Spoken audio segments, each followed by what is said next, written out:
नमस्कार. आपण ऐकतोय साखी कहे कबीर. कबीरांचे दोहे आणि त्याचं स्वैर मराठी रूपांतर. हे मराठी रूपांतर केलेलं आहे सौ मनीषाताई अभ्यंकर यांनी.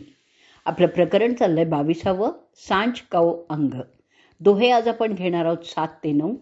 भाग आपला चालला 166वा. प्रथम आपण ऐकूयात 7वा दोहा. काजी मुल्ला भ्रमिया चला दुनी के साथी, दिल में दीन बिसारिया करद लई जब हाथी. काजी मुल्ला भ्रमिया चला दुनी के साथी, दिल में दीन बिसारिया करद लई जब हाथी. कठीण शब्दांचा अर्थ ऐकूया.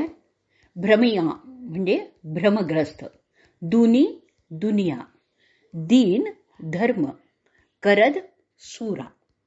दोह्याचा अर्थ ऐकूया. कबीर म्हणतात की काजी आणि मुल्ला दोघेही माया भ्रमात सापडलेले आहेत. तेही दुनियेप्रमाणे चाललेले आहेत.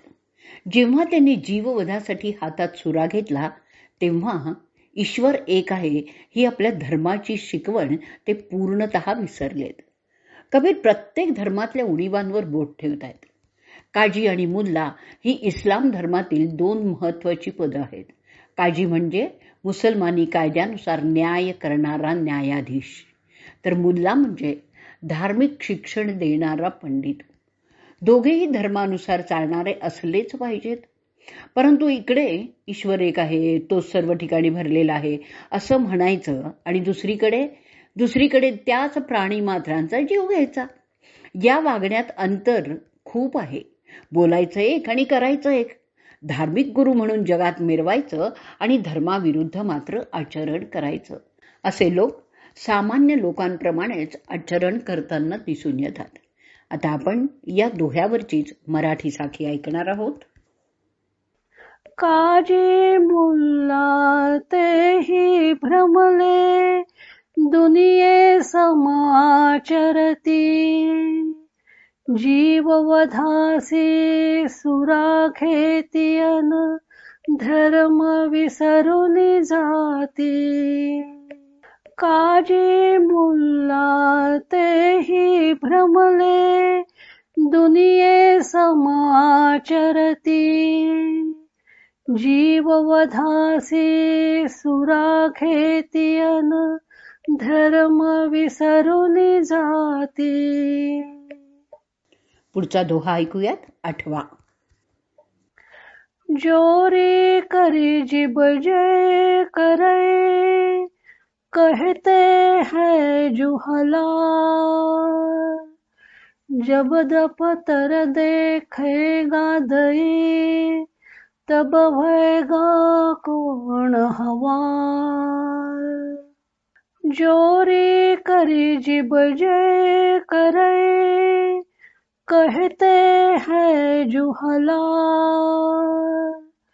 जब दपतर देखेगा दई, तब भयगा कौन हवाल. दोह्याचा अर्थ ऐकूयात. जोर जबरदस्ती करून जीवांना मारतात आणि आपल्या मुखाने त्यांना हलाल, हलाल म्हणजे न्यायोचित असं म्हणतात. खुदा जेव्हा तुझ्याकडे या कर्माचा हिशोब मागेल तेव्हा काय दुर्दशा होईल. इस्लाम कायद्यानुसार एखाद्या पशुला मारून त्याचं रक्त पूर्णपणे वाहून जाऊ देऊन नंतर धार्मिक प्रक्रिया पूर्ण केली की ते मांस हलाल होतं, म्हणजे ते हलाल मांस होतं.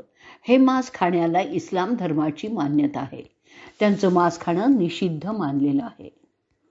कबीर सांगतात की पशुला जबरदस्तीने मारून गौरवाने त्याला हलाल म्हणणं कितपत योग्य आहे. जर सर्व ठिकाणी एकच परमात्मा नांदतो आहे असं ते म्हणत असतील तर ती जीवहत्या कोणतं पुण्य देईल. मृत्यूनंतर जेव्हा सर्व कर्मांचा हिशोब द्यायची वेळ येईल तेव्हा किती दुर्दशा होईल. हलाल असलेलं अन्न खाणं हे सर्व जिभेच्या स्वादासाठी आहे आणि मग त्यामुळे ईश्वर काही प्रसन्न होणार नाहीये.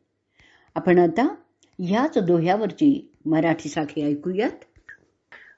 जबरीने तर पशु मारते, म्हणते त्यास हलाल. हिशेब पाही ईश्वर जेव्हा, तेव्हा किती ते हाल. जबरीने तर पशु मारते, म्हणते त्यास हलाल. हिशेब पाही ईश्वर जेव्हा, तेव्हा किती ते हाल. पुढचा दोहा ऐकूयात. 9वा. जोर किया जुलुम है, मांगे न्याव खुदाई. खालिक दरी खूनी खड़ा, मार मुहे मुहि खाई. जोर किया जुलुम है, मांगे न्याव खुदाई. खालिक दरी खूनी खड़ा, मार मुहे मुहि खाई. दोह्याचा अर्थ ऐकूयात. जीववधासाठी शक्ती प्रयोग करणं हा फार मोठा अपराध आहे. खुदा सगळ्यांचाच न्याय करतो असं तेच सांगतात. मग ईश्वराच्या दरबारात जेव्हा हा खुनी माणूस उभा राहतो तेव्हा त्याच्या मुखावर अनवरत प्रहार केले जातात. त्याने जीवनात जितके म्हणून कष्ट दिलेले आहेत तितके कष्ट त्याला भोगावे लागतील. ईश्वर तर न्यायी आहे, ही गोष्ट तर खरीच आहे.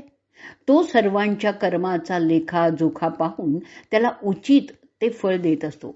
मुसलमानही म्हणतात की खुदा न्याय करेगा. मग जबरीने जीवाचा वध करणाऱ्याचा खुदा न्याय नाही का करणार? जो जो अन्यायाने वागेल त्याला ईश्वराच्या दरबारात क्षमा नाही. श्री समर्थ रामदासांनी दासबोधातही सांगितलेलं आहे. 3रा दशक 8वा समास आणि 8व्या ओवीत. मर्यादा सांडून चालती ग्रामादंडी ग्रामाधिपती, देशादंडी देशाधिपती, नीती न्याय सांडिता श्रीराम. पुढच्या ओवीत ते म्हणतात की देशाधिपतीस दंडिता रावो, रायास दंडिता देवो, राजा न करिता नीती न्यायो, म्हणोनी यम यातना श्रीराम. जे जे मर्यादा सोडून वागतात त्यांना शिक्षा ही भोगावीच लागते. आता आपण यावरची मराठी साखी ऐकूयात आणि या साखी बरोबरच आजचा भाग आपण इथेच संपवूयात. जोरे जबरे जुलूम आहे, ईश्वर करतो न्याय. ईश्वराच्या दरबारी मग सहन करणे मार. जोरे जबरे जुलूम आहे, ईश्वर करतो न्याय. ईश्वराच्या दरबारी मग सहन करणे मार.